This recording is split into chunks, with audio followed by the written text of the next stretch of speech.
And a good morning to you. Welcome inside the Bottom Line. Lanny Ford along with you this morning.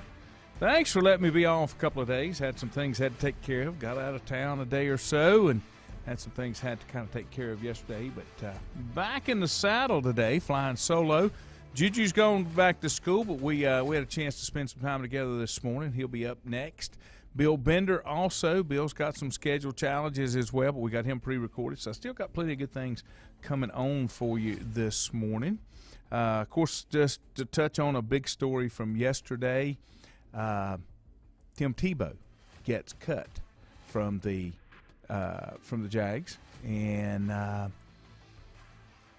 got to admit it was a little quicker, a little sooner than I thought it would be. I was a little bit surprised by that. I thought he would have made it a little bit deeper, but he didn't, and that's okay. I didn't think he could make it as a full-time tight end in the NFL. Not exactly what he does. And the thing that you have to kind of realize with Tebow, he's a great guy. I think he's a great addition to a locker room. I just don't think that he had anything left as far as the NFL was concerned. Richie, good morning. Glad to have you with me as well. It just wasn't quite there. And if your heart's not in it, it's a pretty tough road, and it's going to be hard for him to make a position change. It's hard enough to make it in the NFL at your regular position, but Juju said he saw him play just a little bit, just wasn't quite there. He didn't feel like I say, he didn't feel like his heart was in it. So Tim Tebow's brief career inside the NFL is over for now. Got some other stories we'll kind of get into. Let me go ahead and get started with that. I got Juju coming up here first, and then I'll be back after that, and then Bill Bender in just a bit as well. Right now, here's what Juju and I had a little earlier this morning. We'll now head over to the phone. He's back at his regular job, and we'll get him to be a part of what we can do here one way or another. Juju Phillips joining us via telephone. Good morning, sir. Hey, Lanny, good morning. How are you? I'm good. You know, I was just thinking about it. Is this the first year that Division II has started football in the fall on Labor Day weekend, or am I forgetting that? No, they usually – in fact, that is the normal start for Labor Day weekend. Some Division II programs start on Thursday. They start Labor Day weekend on a Thursday, and they usually play that first weekend for sure. There were a few years ago, I'd say half a dozen years ago, the NCAA, there you go with the NCAA, they passed the rule for NCAA schools, Division II schools, that they could not play before or they had to play in September. They couldn't play any of their games in August. There were some teams playing like what we're going to see in major college football that were playing in late August. The NCAA on the Division II side decided not to do that, and that they're going to have their schools play starting in the 1st of September. Okay. You know, it's kind of funny. They sort of come up with arbitrary dates, you know, for so long, and still even now, there's only a handful of Division I games play on Labor Day weekend. Every team should be playing Labor Day weekend because there's no NFL. No, there's not, and that's a great opportunity for them to do that. For the NCAA, or at least for Lenore Ryan, I mean, I can go all the way back to, I want to say 2014, when they started, even before that, I guess, playing on Labor Day weekend. They've made some trips, long road trips on Labor Day weekend to Westchester, Pennsylvania, to West Alabama, some long road trips there. So they have indeed played. You know, it's funny that they put these arbitrary rules in that you can't play. You got so many hours a week you could practice. You know, you wonder how many of these NCAA Division II programs actually follow up on all of these rules and regulations, because they seem to be adding more and more of them. You wonder what the NCAA's mission is at some of the lower schools, what's going to happen, because is it better to start football if you're a smaller school at the end of August, or if you make the playoffs and go into December, mid-December? So I don't know what's better. Start a little bit earlier, then finish up a little bit earlier, or extend the season for some, it's if you start on Labor Day weekend, if you play 11 games, you don't have any weekends off. So you go straight through until the playoffs begin, if you make the playoffs. Otherwise, you play 10 games and get a bye in there somewhere. Shouldn't it? If you're going to have these arbitrary dates, everybody should kind of be on the same schedule. That's one thing I will say about high school football. You've got 11 weeks to play 10, period. And kind of be the same way. And then if you make the playoffs, are there first-round byes in Division II? Is that right? Yeah, there's first-round byes. There used to be more, but now there's only, I think, one bye per region. So the top team at each of the 4 regions gets an automatic bye. Okay. Well, I mean, and it just seems like it would be easier to do it that way if you've got that set up. But I'm still kind of amazed that college football has not taken full advantage of this non-NFL football to kind of kick off their whole thing. They have just a sprinkling of games on the D1 level. I would think that would be the weekend to have marquee games all across the board. Yeah, I think you'll probably have a few down the road. I would think that they'll be smart enough with, what they're doing with all the other changes. TV money will be coming in. If the cable networks say, we want, Clemson and Georgia play on Labor Day weekend, or whoever, these non-conference games, some of these big non-conference games, or even big conference opponents to start off the season. If they want them to do that, I'm sure they'll switch up their schedules. It's amazing. You're already looking at – I was just looking at college football position coaches to watch entering the season. So they're already auditioning, and we haven't even gotten started for head coaching jobs. That's a very good point. I call it the PR machine, right? Some of these guys, and there are so many of them now, they really need content, Lanny, and that's one way to do it. And they're already spotlighting who are going to be some of the Division I coordinators or upcoming coaches, because even though there were coaching changes last year during the pandemic, which surprised me a little bit, you can expect to see probably more and more coaching changes this year with so much pressure to win. Oh, I agree. The other thing I saw as far as an updated story, the Big 12 Conference announced yesterday an updated policy that teams that do not have enough players to compete due to COVID-19 or for any reason will be charged with a forfeit. The league said for conference games it will be handled as if a game has been played. The team that forfeited will be credited a loss, the opponent with a win. If both teams are unable to play, it will be declared a no contest. Wondering where this came about, because if this has got TV money implications, I would think they would want to try to figure out a way to reschedule that game. Boy, I don't know where that came about. Maybe well, the old saying, follow the money, but I don't know how or where that would come about. I would not expect a team to have a college football team, especially if it's a big TV game, to have to forfeit a game this year. They'll figure out a way. They got 85 kids or more on these football teams. They'll figure out a way, I'm sure, to play a football game. I wouldn't expect anybody to have to forfeit this year either way. Another story that came out that I thought was quite interesting, Oregon Ducks Kayvon Thibodeau and United Airlines agreed to a marketing deal. He's a defensive end, a potential #1 overall pick, and he's entered into a marketing deal with United Airlines, which will provide special direct flights from Eugene to select Ducks away game. He said, partnering with United Airlines was a no-brainer for me, as they are a premium brand with the same core values I have. He is so full of crap. They wrote him a check. Are you kidding me? Well, he's learned the language, right? He's learned how to be a pitch person, or a pitch man, I guess you would say. And it's going to. I'm not. I thought maybe there would be more of these NIL deals, but I don't think there's going to be as many as we first thought. It's going to be the upper echelon, less than 1%, maybe even way less than that, of these players getting these deals. Now, there will be some unusual deals, around the country, but, as for, major changes happening, I just, if I'm a company or if I'm a CEO, do I want to invest a bunch of money, and unless I get a nice return? I mean, are people going to go out and use United Airlines more because they see this kid promoting the fact? No. No, they're not.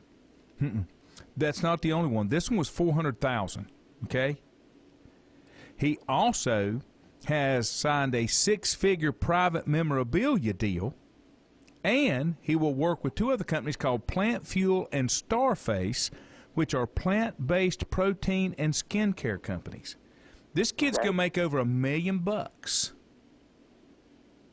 pretty good. Wow. That is pretty good. I'm sure he's probably had to hire some people in his camp to take care of taxes and, everything else. So, yeah. Amazing. He's going to have enough time.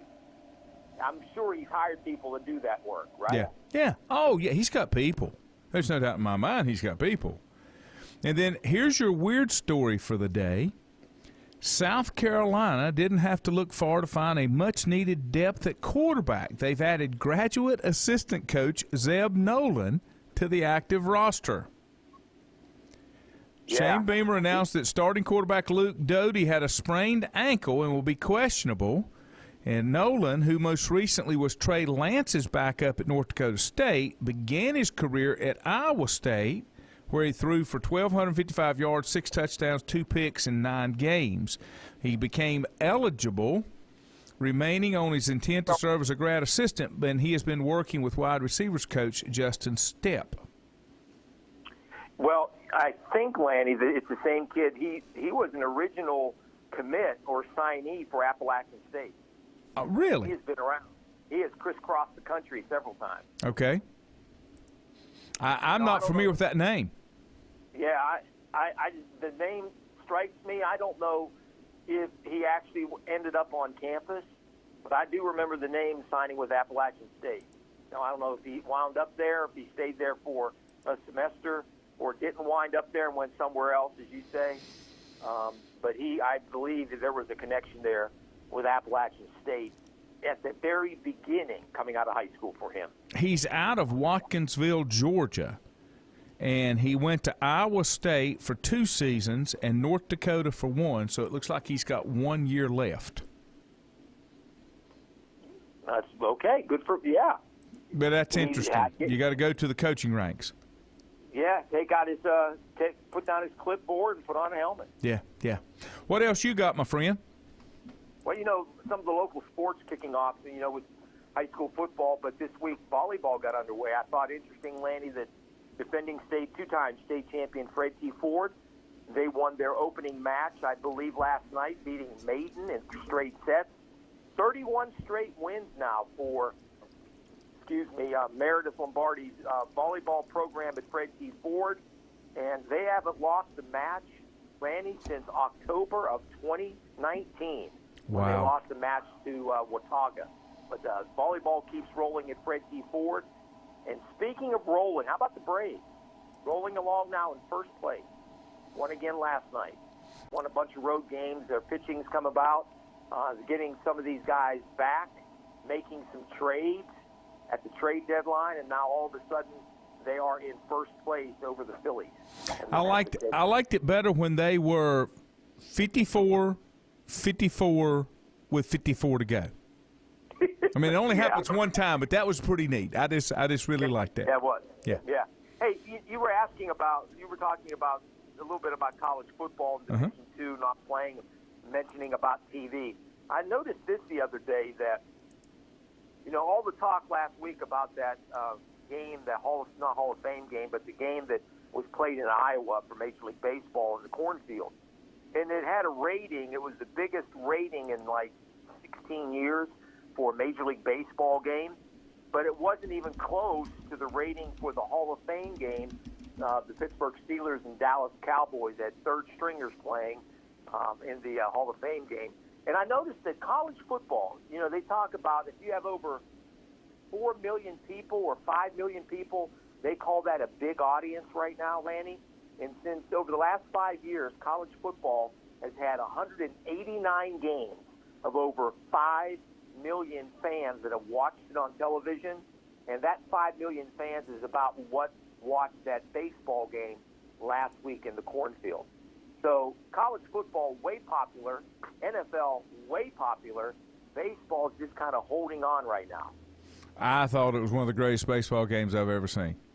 Yeah. That was just me. I mean, it was very good. It was the highest-rated game in 16 years. A little over 5 million people watched it. Mm-hmm. But the Steelers and Cowboys game, a third-stringers, meaningless preseason game, drew almost 7.5 million. The other story that came out yesterday, and it ended a lot quicker than I thought it would, to be quite honest with you. The Jaguars released Tim Tebow. I saw part of. They had one of the games on the other night, and I guess it was tape delayed, and they had him out there, and he was blocking. He wasn't blocking. He was playing tight end, but he made a couple of very bad attempts at trying to block somebody on crackback block, going in motion, cutting back, and blocking a linebacker. And he kind of knew. He didn't. To me, in watching from 30,000 feet, it just looked like that his heart wasn't in it. At least to play tight end. That's key. That's key. I think his heart was in it to play, but not to play tight end. And the best thing that Urban Meyer could have done for him, and Urban Meyer said, we knew this was an uphill battle for Tim. Players loved him, locker room loved him, but it was the right thing. He should have been brought in as an assistant coach if he wants to go down that route. If not, he's done with competitive athletics. Yes, he is. And he's had a remarkable run. I mean, from his NFL career, and he got all the way up to the AAA in Major League Baseball. I think that was a draw. I just think that was a draw. I know, and it was, I'm sure, but he still put in his time. Yes. Rode the buses in lower A ball and came up through the system. It's not like he wanted any special favors, even though I'm sure he got some.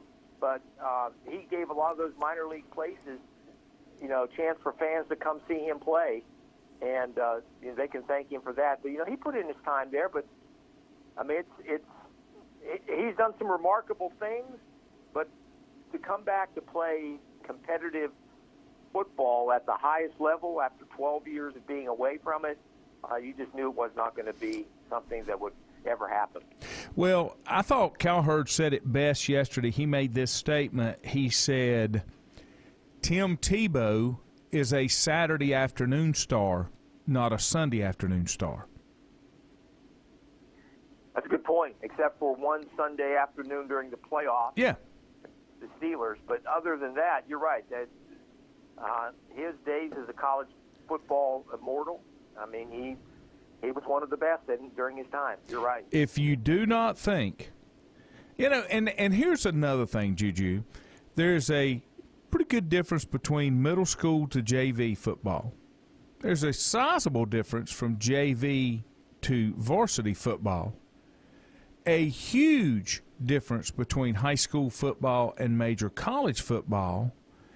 And an ungodly advance between college football, even from the top programs, to the NFL to be a competitive starter. Yeah, there is. And that you're talking about less than 1% to 2% of the best college football players. And how many of those actually walk right in and start out of there? I mean, what percentage of rookies are first-year starters, first-game starters? You're right. So it is a huge jump. And having not done it for 12 years and to just walk right in, even though you've probably been in the classroom learning the plays and everything, you know how it is. Your body gets – if your body's not used to it and you haven't done it in 12 years, and it's amazing that you might see maybe a running back or so after a few years out, or a quarterback who's retired, but a tight end, somebody that's going to be hitting every single play. I mean, you don't see offensive linemen retire and unretire and come back in so many years. So yeah, it would have been a monumental comeback had he made it, as having switched positions. You kind of wonder though, what could have happened had he decided to switch positions when he was from the beginning. Yeah, at the beginning. Yeah, you know, the other reference that Cowherd made yesterday that I thought was a great comparison. He said Michael Jordan left basketball for 2 years to go play baseball, and when he came back, he could never get it back, and he didn't change positions. And Michael Jordan may be one of the greatest athletes we've ever seen play a sport, and he couldn't do it. Well, he came back and won 3 championships, though, right? After baseball? Yeah. I didn't think he did he? Yeah, oh yeah. Okay. Then I don't know where he was coming from. I don't know if he was – I don't think he was as good, but and maybe wasn't in his prime. But, yeah, they won 3 championships. Okay. Dennis Rodman and company, yeah, during that period of time. Okay. All right, then I misspoke on that one. I didn't do that one right. You got anything on this day? I did not do it on this day, Lanny. I apologize for that. That's all right. I got some. Okay, good. Great. I'll hit you with just a couple. Let's see. 1931, Lou Gehrig is hitless in Detroit, his 1,000th consecutively played game. But he goes hitless for number 1,000. The Golf Writers Association of America was formed back in 1946. Hank Aaron, in 1965, loses a home run. Do you know why? There was a rainout. He stepped out of the batter's box. He hit a home run, but he stepped out of the batter's box when he did, and they called him out for hitting outside the batter's box. Wow. That 19 rule was not. Huh? That rule hasn't been enforced in a long time. Yeah. Most batters just get up there and race the chalk. 1965, Orioles' Brooks Robinson hits into his 3rd career triple play. Hank Aaron, in 1973, has a record 1,378 extra base hits and surpasses the great Stan Musial. Stan the man. Sonora, Pennsylvania. 1977, Dodgers pitcher Don Sutton throws his National League record-tying 5th one-hitter. 1980, George Brett, batting average reached 400. 1981, running back Herschel Walker of Georgia takes out a Lloyd's of London insurance policy for $1 million. That wouldn't even scratch it today, $1 million insurance policy. 1982, Pete Rose sets a record with his 13,941st plate appearance. 1982, the longest baseball game in Wrigley Field history ends after 22 innings before the Dodgers beat the Cubs 2-1. It was started on August the 17th. Okay, I was going to say that would have been an all-nighter had they done 22 innings in one day. 1983, the Kansas City Royals beat the Yankees 5-4, completing Pine Tar game. 12 minutes. Says Hal McRae strikes out, and Dan Quisenberry retires Yankees in order. I don't even remember that. The Pine Tar game? Yeah. George Brett hit a home run and gave the Kansas City Royals the lead, and the manager for the Yankees, Billy Martin, protested because he said he had pine tar on his bat that was up too high. They went out and measured it, and the umpire called George Brett out, and they went ballistic. And that was the 12-minute delay, I guess. Yes. They took off the runs, took away the runs, and then Kansas City lost the game. Jim Kelly signed with the Bills for $75 million over 5 years in 1986. I guess that was after the USFL? Yeah, after he played with, do you remember the team he played for? No. The Houston Outlaws. Okay. Or the Houston Gamblers. Gamblers, Houston yeah. Gamblers. 1987, the great Houston Oiler, Earl Campbell, retires from the NFL. Man. 89, Bucky Dent replaces Dallas Green as the Yankees skipper. I don't remember that. You don't remember that one? I don't remember Bucky. I know Bucky Dent, played for the Yankees. I just don't remember him being a manager for the Yankees. Okay, let's see. That's it for my, let's see if I got anything else, some birthdays maybe, or passings that might have happened. Walter Chrysler passed away on this day in 1940. From the Chrysler Corporation, what ties him to sports? He was a big thoroughbred breeder. Passed away at the age of 65. And then in birthdays, see what I got out here. Come on, computer. It's Wednesday. Don't quit on me now. Let's see here. Roberto Clemente was born on this day in 1934.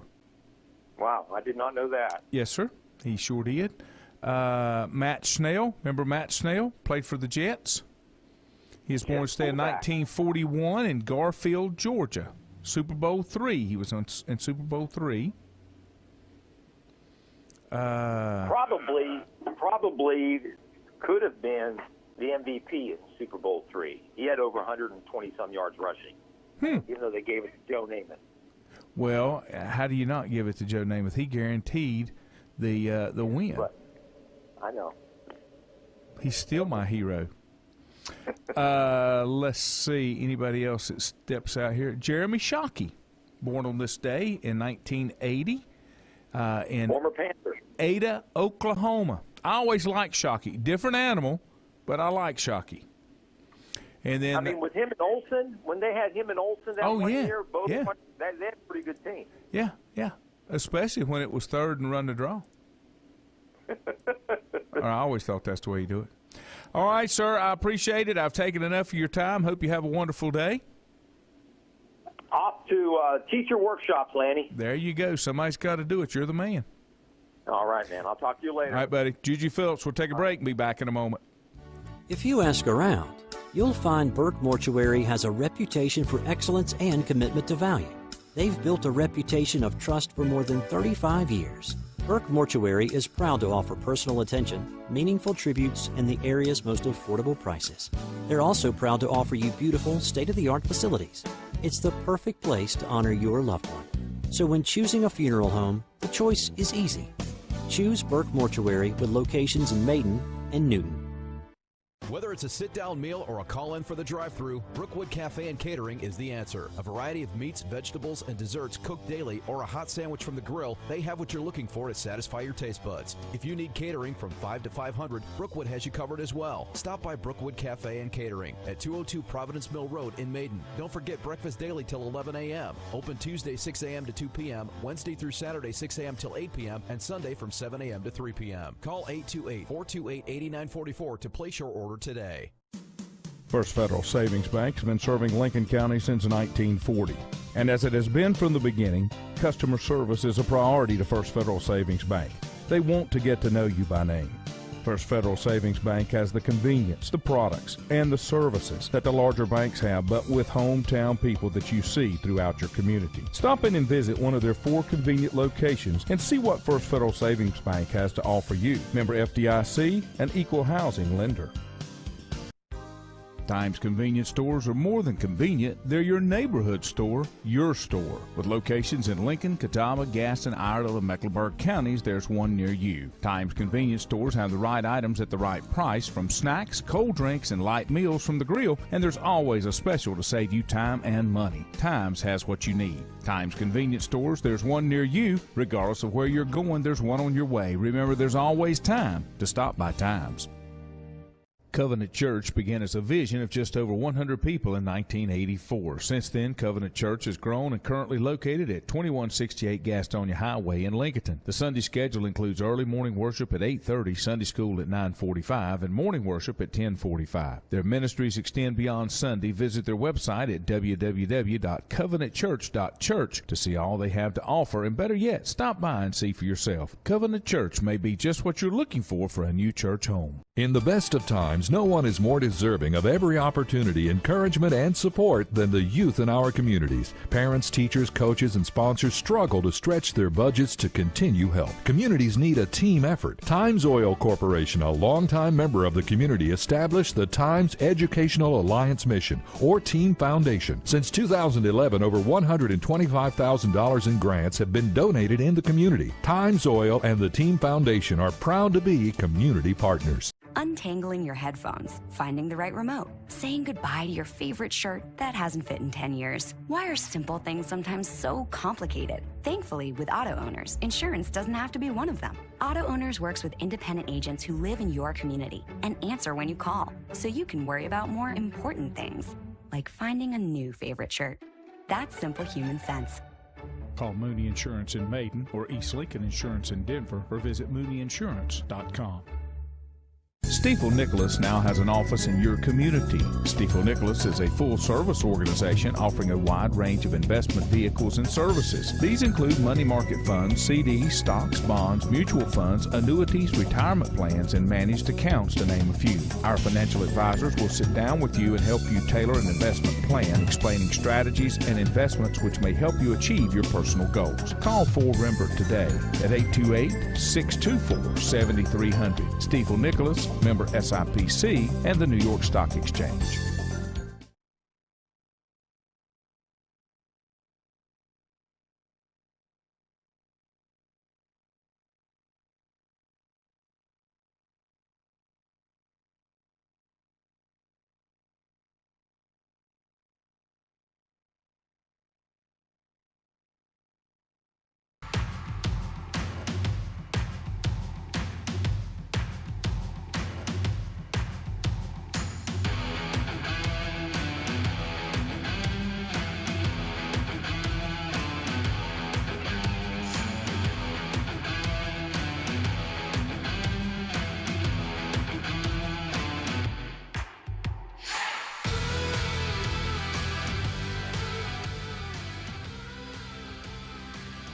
Welcome back to the bottom line here on SportsTalkGuys.com. We'll head over to our phones as we do each and every Wednesday.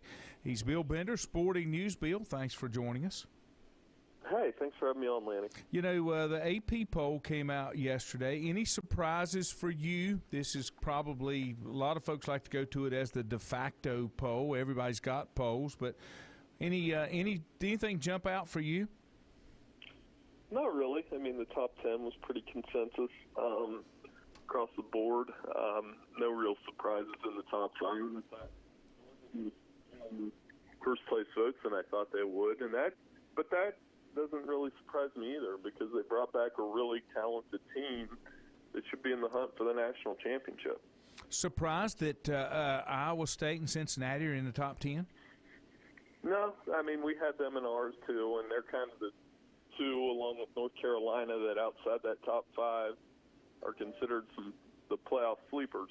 So Iowa State, the expectations are really high. It's the highest preseason ranking they've ever had, and it's one of those deals where now the pressure's on to deliver. And every year there's that team like them, and it's them in 2021. I talked to Juju earlier this morning. He's went back to school, so we had to talk earlier. A huge NIL deal came down for a defensive end out of Oregon with United Airlines, and then he's got some other deals. Are we seeing this starting to quiet down a little bit, and it's not going to be this huge thing that we thought it was going to be? I still think a lot of it's going to be on the local level. You know, we've had a couple Ohio State players here strike some deals that were local, but they may not have made waves nationally. You know, in his case, I assume that's Kayvon Thibodeau we're talking about. That, yeah, I mean, there's a select few guys that are going to make national, waves every year, And college football has a handful of superstars that is going to be able to capitalize on that. But like you said, I think the market's going to correct itself a little bit. Yeah, it was new, and that's kind of where it came from. If you had to look at I guess maybe some players to watch coming up for this year in college football, who would be some of the ones that you would that would kind of stand out amongst others? I mean, Bijan Robinson at Texas, we're really high on him. He's a guy that averaged over 8 yards per carry as a freshman, not on a full workload, but definitely showed what he could do, had a strong finish to the season. Will be a key for Steve Sarkisian. After that, Matt Corral at Ole Miss, and the big year that he had, he could be a Heisman sleeper in a lot of ways. I think, Hunter Johnson, the old Clemson quarterback, was just named Northwestern's quarterback yesterday, and Pat Fitzgerald has a way of striking gold with transfer quarterbacks, and he could be that guy for them. Anybody that's made moves that you think will be a surprise? We've got a lot of players that jump around. One of them that again, I talked to Juju. They've got a grad assistant coach that has stepped up on the depth chart to be a backup quarterback that started at Iowa State, then went to Oregon, if I'm not mistaken, for a year. And Juju's thinking he may have even had some ties to Appalachian State at one time. Yeah, I mean, Nate, I'm trying to think. The kid's name here, I get it. Zeb Nolan. Okay. Yeah, I mean, there's definitely some big-time transfers out there. Henry Teoto goes from Tennessee to Alabama, where he averaged 74 tackles the last 2 seasons, and now steps in at a school that originally recruited him. I mean, he could have a monster year. I think Stephen Carr, a USC transfer, is going to have some success in Indiana, and I think Keontae Ingram, a Texas transfer, is going to have some success at USC. So there's a lot of comings and goings, obviously, in college football this year, and you got to kind of just double-check the roster before you watch a game. The Big 12 has been in the news, but been in the news because of the Texas and Oklahoma move. But one of the things that came out yesterday is that they're going to make teams forfeit if they can't have enough kids to field a team. Where did that come from? I would think with money tied to these games and TV money especially, there would have to be some consideration. We need to reschedule. Yeah, I mean, it's going to be tough, though. I mean, COVID, this Delta variant's about to run through everything. It's already starting to make some changes here in Ohio, and that's concerning. I mean, they may limit stadium capacity. They may try to figure out ways to limit the spread, but it's going to be a part of this season too, and I'm hoping it doesn't cause any forfeits or too much altering of the schedule, which, I mean, obviously most of these conferences say we're not altering the schedule, so they just want high vaccination rates. But it's happening. I mean, we had one of our local junior high teams already had to quarantine. Yeah, well, we've seen it here. We had a volleyball team, a high school volleyball team, had to go into 5 days. I mean, it's starting to happen, but it looks like everybody's trying to push through as much as they can because, all honesty, I don't see how many academic environments can go through it again. They're already seeing it with kids not coming back on campus, and I just don't know that the economic side of it can stand it again. Right, and that's why they're going to try to push through. But, I mean, this one, they're saying, too, that it's more contagious. So even if it's one of those things that's really bad is that if everybody gets it, maybe even the vaccinated players, they're not going to feel any symptoms, but they still have it. And that's the worst part about it. So hopefully, like you said, hopefully we can just punch through it. You're there in Ohio. What's the feeling for NFL starting to get cranked up with games coming around just around the corner? No, I mean, there are high hopes for both teams. I mean, the Bengals obviously trying to build around Joe Burrow, a franchise quarterback that they really love, and the Browns are feeling like they're Super Bowl ready with the talent that they have. I mean, the AFC is loaded. So both of those teams, the thing with both of those teams, though, is they're in the best division in football, in my opinion. I mean, you still got to deal with Baltimore and Pittsburgh. So if it's not that, it's the NFC West. So, yeah, there are definitely some high hopes around here, but that's what this time of year is for. And as we get into the season, I mean, that AFC, everybody's good. There's at least 6-7 Super Bowl contenders in the AFC. I agree.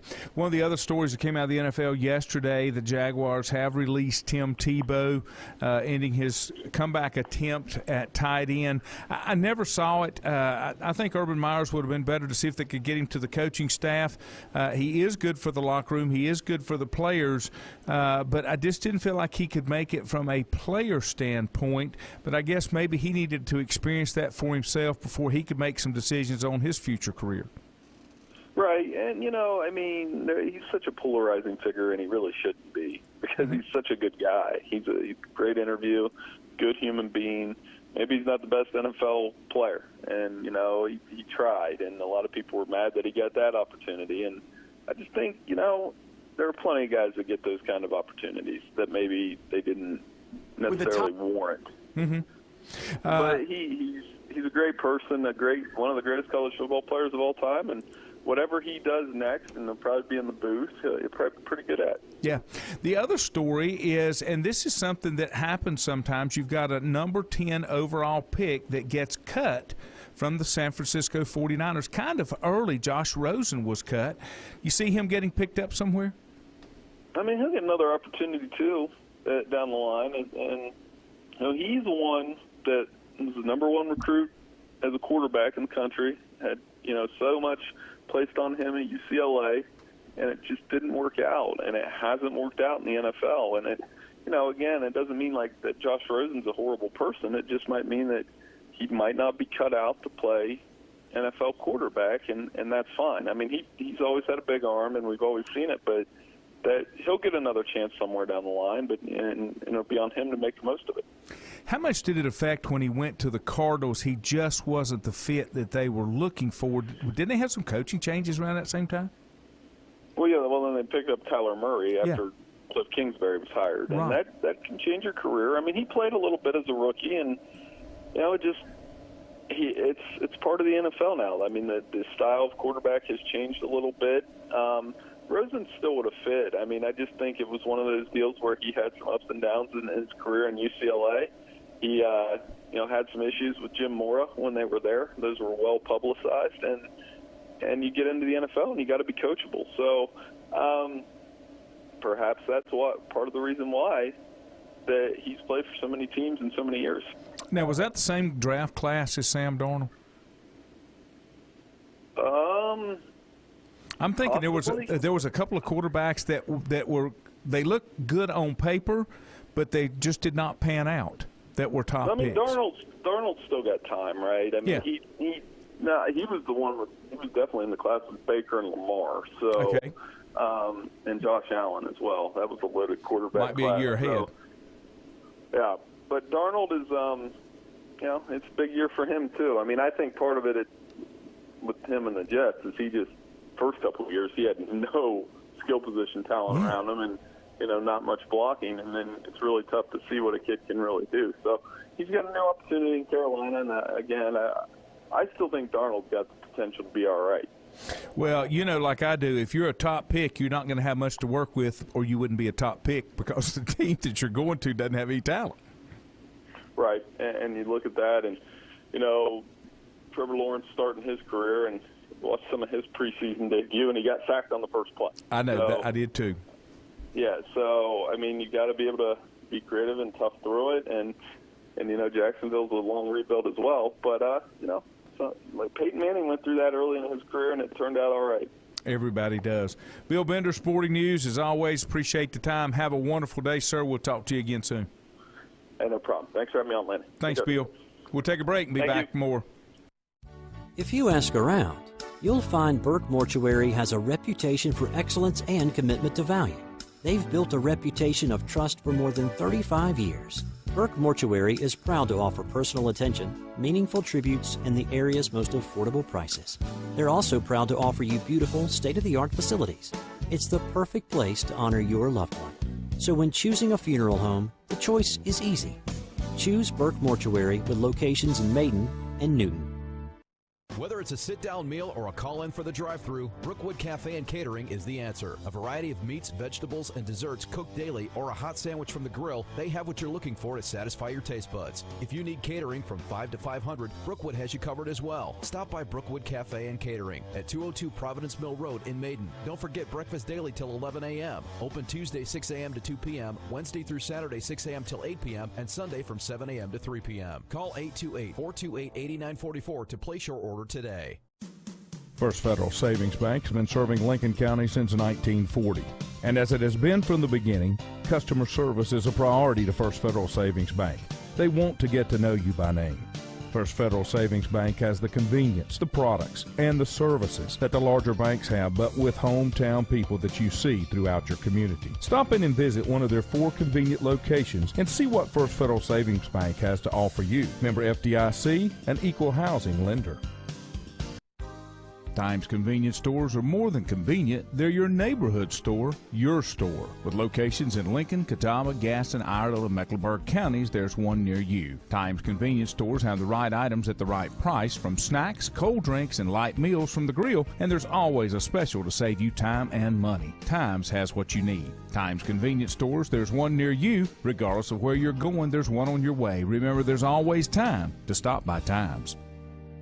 Covenant Church began as a vision of just over 100 people in 1984. Since then, Covenant Church has grown and currently located at 2168 Gastonia Highway in Lincoln. The Sunday schedule includes early morning worship at 8:30, Sunday school at 9:45, and morning worship at 10:45. Their ministries extend beyond Sunday. Visit their website at www.covenantchurch.church to see all they have to offer, and better yet, stop by and see for yourself. Covenant Church may be just what you're looking for a new church home. In the best of times, no one is more deserving of every opportunity, encouragement, and support than the youth in our communities. Parents, teachers, coaches, and sponsors struggle to stretch their budgets to continue help. Communities need a team effort. Times Oil Corporation, a longtime member of the community, established the Times Educational Alliance Mission, or Team Foundation. Since 2011, over $125,000 in grants have been donated in the community. Times Oil and the Team Foundation are proud to be community partners. Untangling your headphones, finding the right remote, saying goodbye to your favorite shirt that hasn't fit in 10 years. Why are simple things sometimes so complicated? Thankfully, with auto owners, insurance doesn't have to be one of them. Auto Owners works with independent agents who live in your community and answer when you call, so you can worry about more important things, like finding a new favorite shirt. That's simple human sense. Call Mooney Insurance in Maiden or East Lincoln Insurance in Denver, or visit mooneyinsurance.com. Stifel Nicholas now has an office in your community. Stifel Nicholas is a full-service organization offering a wide range of investment vehicles and services. These include money market funds, CDs, stocks, bonds, mutual funds, annuities, retirement plans, and managed accounts, to name a few. Our financial advisors will sit down with you and help you tailor an investment plan, explaining strategies and investments which may help you achieve your personal goals. Call 4Rembert today at 828-624-7300. Stifel Nicholas, member SIPC and the New York Stock Exchange.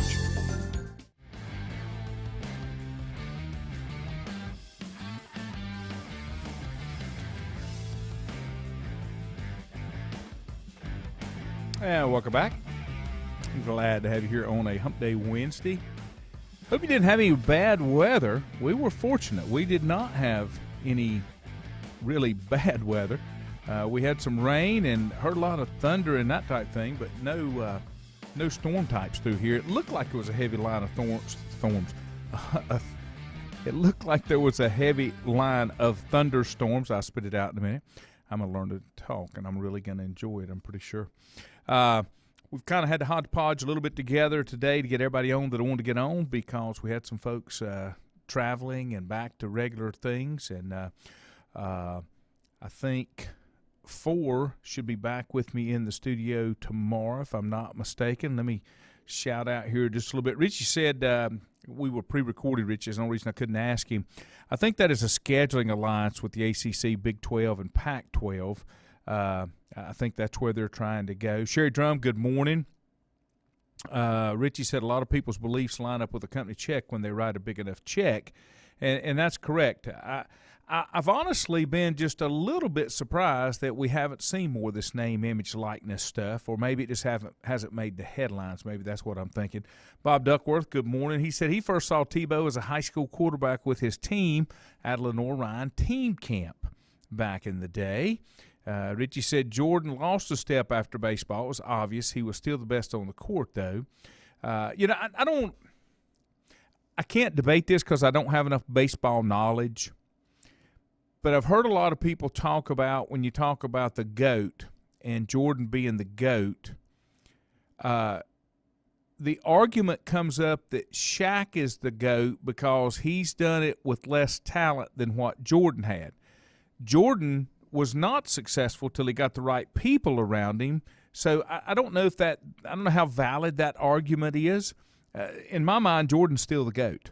And will always be. You have to show me something that really make me change that because I just don't see it.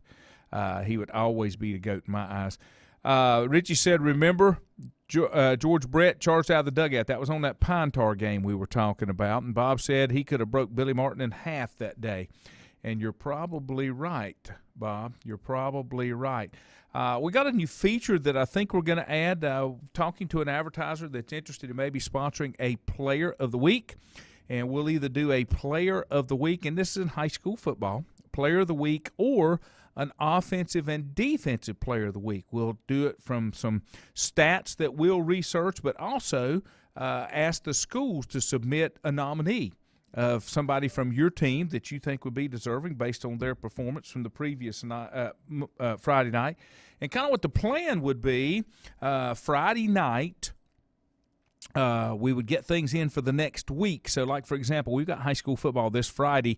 The winners will be announced not this Saturday, but a week from now to give everybody an opportunity to get their information in. So it kind of be like a week in behind, but we do it on our Saturday morning program.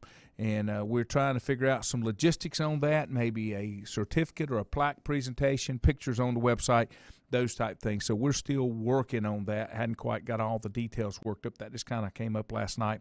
I'm still working on a place to do a Monday night broadcast live.